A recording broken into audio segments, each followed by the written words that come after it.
ခိုးရှိတုန်းကလူတွေမရောက်နိုင်တဲ့တောင်တန်းကြီးတွေရဲ့နောက်ကွယ်မှာကြည်လင်ချင်းတော့ဆိုတာရှိတဲ့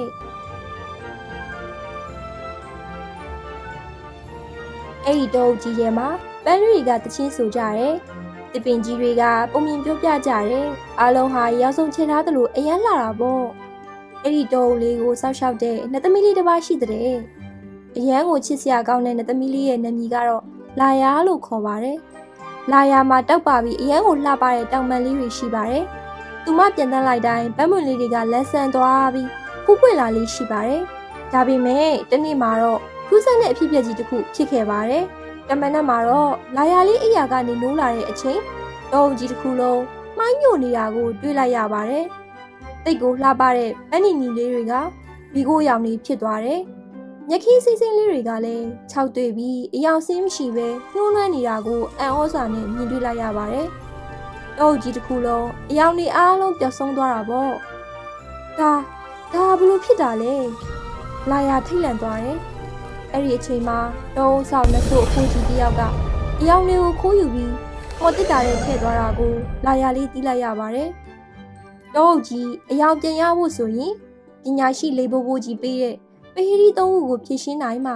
ရမယ်တဲ့။လာယာဟာတတိမွေးပြီးပညာရှိလေးဘိုးဘိုးကြီးစီကိုသွားခဲ့ပါတယ်။လေးဘိုးဘိုးကြီးက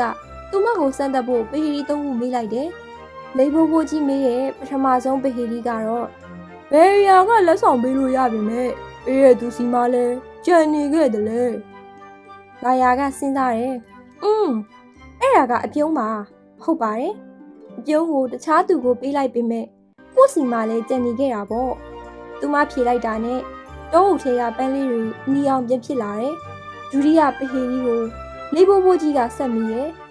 ဘယ်ရာကပုံများလေညီရလေပုတ်ခက်လေဖြစ်တယ်လေလာယာကပဝန်းကျင်ကိုကြည့်ပြီးဖြေလိုက်တယ်အမှောင်တို့ပါမှန်တာပေါ့အမှောင်တွေများလာရင်ဘာမှမမြင်ရတော့ဘူးလေသူမဖြေလိုက်တာနဲ့တစ်ပင်တွေဟာဆေးဆူလာပြန်တယ်လေးဘိုးဘိုးကြီးကနောက်ဆုံးပဟေဒီတစ်ခုကိုဆက်မိလိုက်တယ်။ဘယ်ရာကခိုင်ခန့်တဲ့ဒတိုင်းတွေကိုကြော်ဖြတ်နိုင်ပြီးလူတိုင်းရဲ့နှလုံးသားကိုရွေးထွေးစေတယ်လေ။လာယာကခဏလေးငြိမ်သွားပြီးပြုံးလိုက်တယ်။အဲ့ဒါကမေတ္တာတရားပါလို့ဖြေလိုက်ပါတယ်။အဲ့ဒီမှာတော့ကြီးထဲမှာအလှဆုံးဖြစ်တဲ့တက်တန်ရောင်တွေအားလုံးပြန်ပေါ်လာပါတော့တယ်။အယောင်တွေအားလုံးပြန်ရလာတဲ့အခါနတ်ဆိုးအဖိုးကြီးဟာလည်းလာယာရဲ့စီဇနာနဲ့တတိကိုကြည့်ပြီးနောက်နှားရသွားတယ်။လာယာကအဖိုးကြီးကိုအပြစ်မပေးပဲတောအုပ်ထဲမှာအတူတူနေဖို့ဖိတ်ခေါ်လိုက်တယ်။အခုဆိုရင်ကြည်လီချင်းတောအုပ်လေးဟာအရင်ကထပ်ပိုးပြီးပြောင်းဆုံးလာသလိုအားလုံးလည်းစီစီလုံးလုံးနဲ့ပျော်ပျော်ရွှင်ရွှင်နေထိုင်သွားကြပါတော့တယ်။ကဲတသားမီမီတို့ရေဒီပုံမြင်လေးကနေရလိုက်တဲ့သင်ခန်းစာကတော့တတိရှိခြင်းဉာဏ်ပညာရှိခြင်းနဲ့တခြားသူအပေါ်မေတ္တာထားခြင်းဟာဘလို့အခက်ခဲကိုမစိုးအောင်နိုင်စေရဆိုတာပါပဲကွယ်နောက်ထပ်စိတ်ဝင်စားစရာပုံမြင်လေးတွေကိုကြည့်ရှုရှင်နေဆိုရင်တော့မမရဲ့ channel လေးကို like and subscribe လေးလုပ်ခဲ့ဖို့မမေ့နဲ့နော်